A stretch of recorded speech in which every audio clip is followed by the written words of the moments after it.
انا علي شغال في الدي جي وكده وماسك وحده صوت. يعني مين هيفوز النهارده في ماتش الاهلي والزمالك؟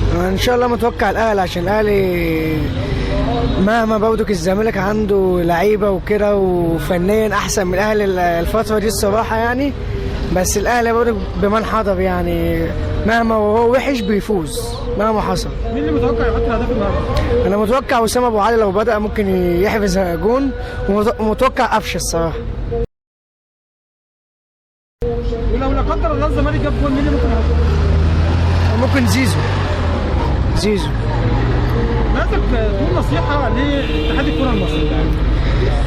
هو احسن حاجه اتحاد الكوره مصر عمله هو عين حسام حسن في المنتخب الصراحه، دي احسن حاجه. من الاختيارات اللي فاتت فيتوريا والكلام ده كله كانت اخطاء كارثيه، وكنت برضه كاتحاد الكوره عاتبه اللي هو مشي كروش مع المنتخب، كان وصل بيه لنهائي افريقيا افريقيا، ف غلطه كبيره بتاع كروش دي الصراحه.